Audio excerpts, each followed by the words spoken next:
Are there going to be 3 of us for this review? I think so. My. Looks like this review is about to get medicosa now, isn't it? Yes, it does.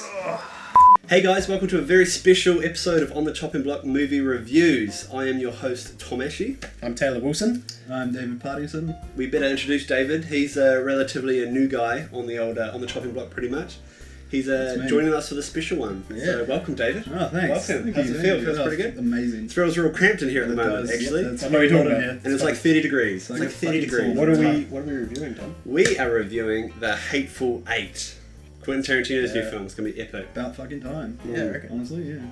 Got a little bit of a Christmas present for No you. way, do you really? I Oh my did. god, you're adorable. Are you serious? Yeah. Oh, Yeah. dude. Yeah. Oh my god, I've always wanted one of Real those. gun? It's so good. Look at the Hey, brass. Like, what are hey, you careful, What are Tom. you talking? I think that's real. I don't think it's real at all. You remember what happened last time? What happened last time? You fired a gun and There's almost obviously killed no yourself. bullets in this thing.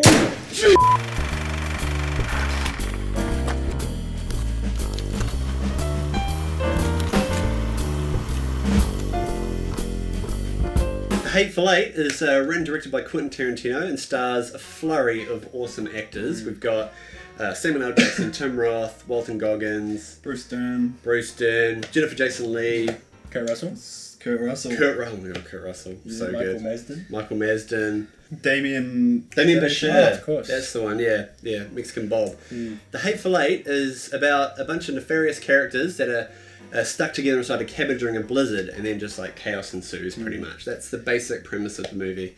And by God, it is a good ride. It is a fun movie. This one was just Quentin doing it again, just brilliantly, just nailing it, just 100% now. Yeah, you feel quite cramped in that on this couch and inside that fucking in the cinema. Like you feel right in there because the whole movie just takes place inside this little cabin or haberdashery. 80% of the film. 80% of the film, yeah. Yeah. And it's almost like his other movies, like Reservoir Dogs and Inglourious Basterds. They have these beautiful scenes where they're just all stuck into one room. Definitely. Yeah, and you can feel the tension building throughout the movie because of it. Just Or like my favourite scene from Inglourious Basterds, which is my favourite Tarantino. The La film. Louisiane scene. Exactly, the whole bar scene. So This good. is like a full movie of that. It is, yeah. It's so brilliant. Yeah. So with The Hateful Eight, this movie had 2 releases. There was the 70mm Roadshow release, and then there was the regular 35mm and DCP digital release, which is in most cinemas around the country, especially New Zealand or a lot of other countries. David and I were actually lucky enough to travel to Melbourne to go see it in 70mm, and we thought, why not? Like, if this is a Quentin Tarantino movie, why not go see it the way it's meant to be seen?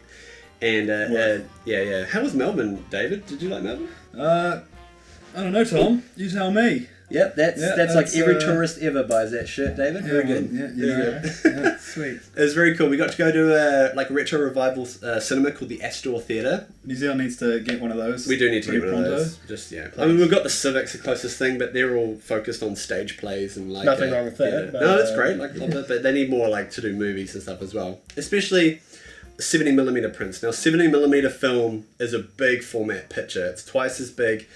Actually 4 times as big as regular 35mm film. Big film strip, really big. The 70mm was only limited release, and so it's 10 minutes longer. It's got the overture at the start. It's got an intermission, and it's projected on film, which is really rare these days. And but I just think we need something that does more cinema, like film projections of old movies, like Once Upon a Time in the West, or The Good, the Bad, the Ugly, or Gone with the Wind, all these kind of movies. They need to do that kind of stuff. And the cinema was great. Like, it was such a cool experience because the 70mm Roadshow release is literally to bring back, a night out at the movies. You dress up, you go out, you have a good time. They even give you, I've got it right here.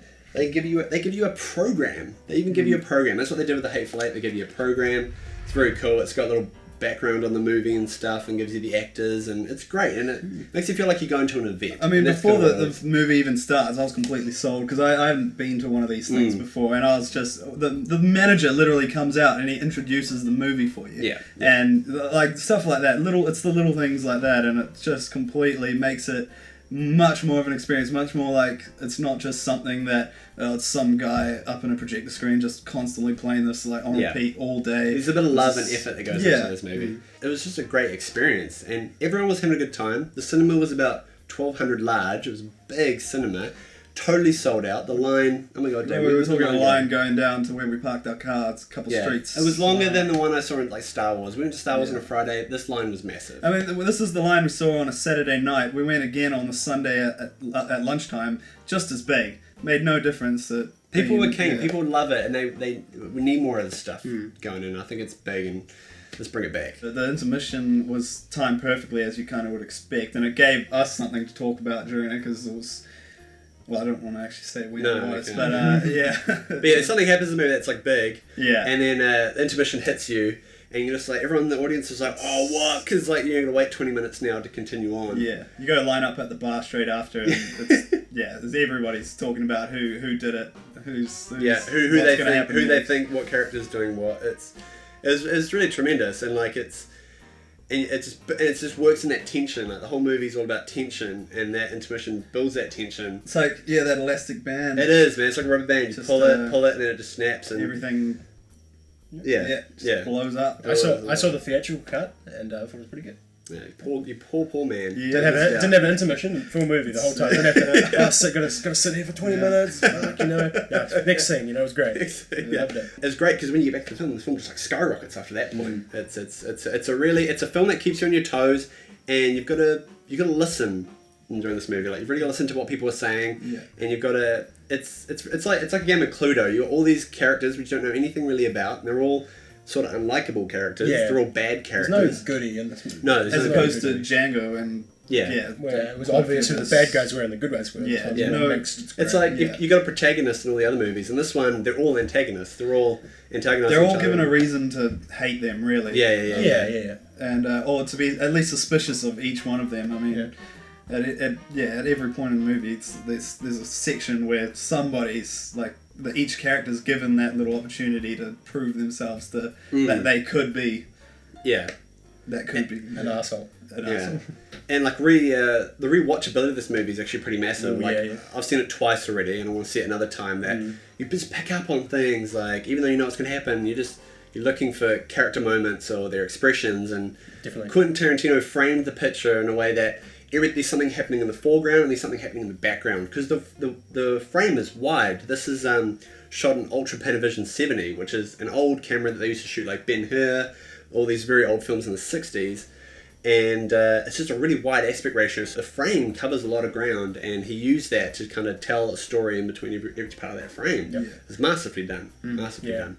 Great cinematography. Oh, the cinematography. Beautiful film. Robert Richardson, who's been Tarantino's DP for ages, just like, his framing is so good, and just the ultra wide aspect of it all, like the beautiful vistas they've got of the snowy landscapes, and like even the close-ups of people, and everything's just beautiful, and there's just some beautiful lighting. You see it as soon as the movie begins. With Yeah. I will say, first negative, if I may. Yeah, he's totally. I gotta say, the whole setup with the 70mm, Yeah. those wide shots are great, it's beautiful, but there wasn't enough. Like 80% of the movie was just close-ups, and I feel like there's a bit of a wasted opportunity. The beginning was great. There was all the outside scenes were great, but then some of the stagecoach and just that establishing was good. But Yeah. but then again, like you've got the action that happens, with some of the violence and things that happen, like the wide frame works, like even in close up. yeah. But you're right. But you like, do see more that it's- vistas would have been beautiful. Vista shots is what it's made for. For me, it was quite interesting to see how Tarantino, in comparison to other directors, was able to capture my attention for the entire movie when it's just dialogue, like 80% of the time, and it's really just two people talking to each other, and yet you're just completely on the edge of your chair the entire time. And I can't think of many other directors that are able to do that. Captivate you. Yeah, for so long. for so long. Because it's a 3-hour movie, both cuts. It's a 3-hour movie, and every line that Tarantino writes, or every line that the actor spits out, how they perform it, is just totally captivating. You're hanging on every word. Now, being like film buffs like we are, or geeks and like big Tarantino fans, I'm a huge one. So like I'm out and I'm always listening to the words that are spoken, because I know they're important. I know that Tarantino writes his dialogue amazingly. And one of the negatives I found it wasn't necessarily negative for me, but I can see how it would affect the general movie going populace. Like the first half, there's a lot of exposition setting up, and there's a lot of like setup of characters, and it's a lot of talking heads, and it's a lot of dialogue, and not a lot happens. I mean, a lot of people can think that, but it's not. It's actually setting up and it's building up that tension.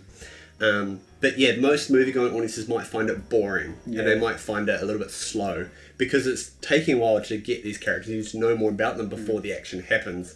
Yeah, I think most of the movie-going audience this day and age likes like action movies. You know, like they like have short attention spans. But with Tarantino movies, you know what you're in for. Yeah, absolutely. I think everyone knows who Tarantino is at this stage. You either don't like it or love it. There's an expectation. I think most people will go to this movie and expect dialogue. You know, and like you said, you and me like that. Yeah. And you're not a big movie guy, but you were captivated the whole time. So I think most people would appreciate that first half. And totally setting up the. You go to a Tarantino movie to see the interesting characters and see the great dialogue, and that's what the movie delivered on. You know. And talking about these characters, like, the acting is just phenomenal. Like, every actor just smashes their role. I mean, Samuel L. Jackson, the dude, Tarantino writes his character, like the character for Samuel L. Jackson. The dude just gives his lines like it's no one's business. And you got some newbies like Jennifer Jason Leigh, who's come along as Daisy Domergue, and she's brilliant. She was the only one nominated for an Oscar. Yeah. Which is a crime. All of them should have been, but she was very good. Absolutely. Yeah. I mean, the crowd's reaction in the cinema, you can, like, that tells the whole story, really. I mean, you know how good of a job they've done when they can get the entire audience. And because it's such a tense movie, and it's a dark movie as well, there's so many funny moments in there from the characters, like they say their jokes and stuff, or something they do as a gag, and it's funny. Even though it's such a dark film, but it works. Yeah. Like, it's just some odd times, like, Samuel L. Jackson will just whip out some real great monologues. Yeah. And they'll just be hilarious, even though how outrageous they are, they're hilarious. And they just work because it's in the Tarantino universe. Won't get into spoilers, but there are a few characters I thought were, like, underplayed almost. I don't know, just didn't learn enough about them, and don't want to name any names. Walton Goggins, who plays Chris Mannix. Chris Mannix is just like spectacular in this movie. Oh, he's dude's just a gem. Yeah, from Justified and everything. Yeah, he's from Justified. He's one of my favorite actors. He's so good. I'm so glad he's now up on the spotlight in this movie. Yeah. Tim Roth as well. Like, I keep saying they're my favorite characters, but every time I think of another character, I'm like, oh my god, he's my favorite character. Yeah, they all played a good I mean, well, when you say a name, like a few lines pop into your head immediately. Osvaldo Nombre. We haven't mentioned Kurt Russell yet. Oh my god, Kurt Russell.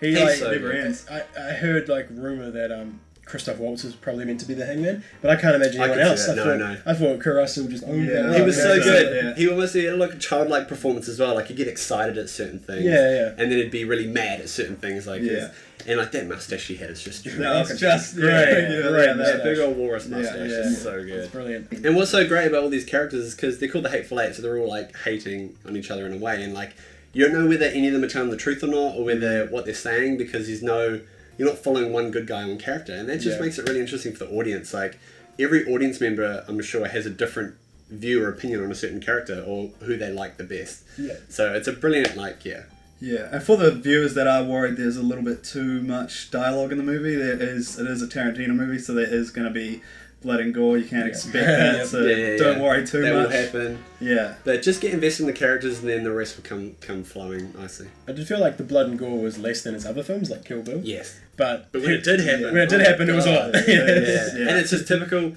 Tarantino gore, where it's like hyper stylized, not too crazy like Kill Bill, but similar to Django, I'd say. The same kind of violence there, and there's some beautiful gory moments, and the special effects was amazing. Like, it just sold it in every way. Music by Ennio Morricone, who it's his first Western in a long time. Yeah, he just smashes it. The dude just knows how to make a great tune. And it just helps build that tension. That intro music starts out as a Western, but it becomes a mystery, and that's what the movie is. A mystery kind of, like, it was real sinister. Also, fun fact is that Ennio and John Williams are both up for an Oscar for Best Scorer this year at the Academy Awards. And it's kind of like a return to form. John Williams going back to Star Wars, Ennio going back to Western. Yeah. I'm looking forward to that category more than any others. Like, these are two great composers. One's like lifetime composers. Two ages.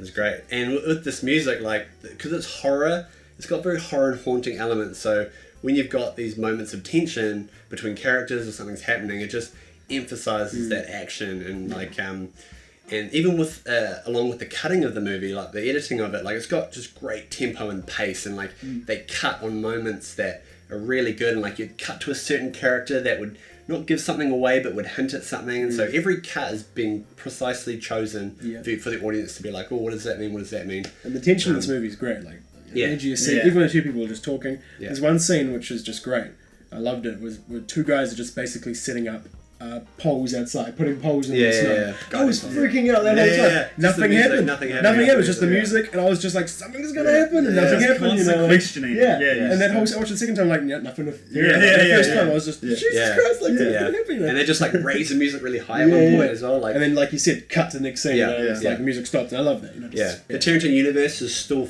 there. Like all the little bits that you've noticed in this movie, where it's this red apple cigarettes, all that kind of stuff, is all there. Like, and it's brilliant. And these characters that are referenced that are from other movies, and if you're a real film geek, you'll be able to pick those out. Overall, I really love this movie, man. It's Quentin Tarantino at his best again, through just smashing another Western out of the park. He does such a great job, and he mixes genres beautifully as well. Like, he's got the main like Western, but he just mixes all these other genres in there beautifully. I can't wait for another film of his. It's a shame I have to wait another 3 or 4 years for it.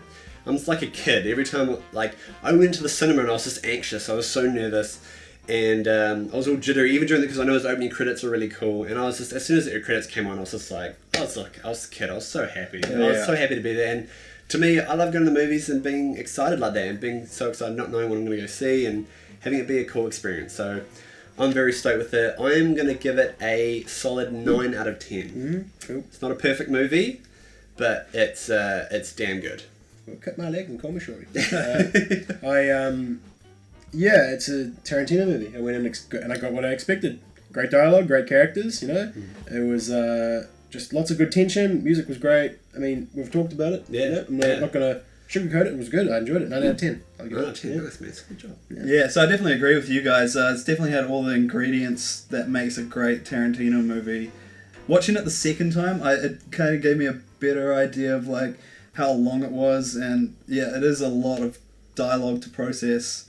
For me anyway. I know for you guys maybe not so much, but so in that case, I mean, it's a brilliant movie, don't get me wrong. I'm talking as if it's crap, but it's like these movies don't come along very. So would you rank it above Django or under Django? I can't make that call yet. I'd way above Django in my opinion. Really? Yeah. See, I like Django. Well, you haven't got final score. What is your actual final score for it? We'll go for a 9. Go for a 9. 3 9s? Go for 3 9s. 9. 999. Is that the apocalypse about to happen? Upside down. 666. Yes. So that's all we got time for today. Thank you for watching our review for the Hateful Eight. Oh my god! If you guys haven't, if you've seen it, did you like it? Tell us. If you like, if you didn't like it, tell us. But if you haven't seen it, just go watch the movie. Yeah, please go see the movie. What are you doing here? And if you have the opportunity, if you're watching this in Australia or the UK or America somewhere, go watch it 70mm. Do yourself a favour. Go to the roadshow release. Definitely owe it to yourself to go watch it in 70mm. Theatrical's good as well, guys. You missed out. Dude, how cool is that? Right? It's pretty funny. They don't even need this guy.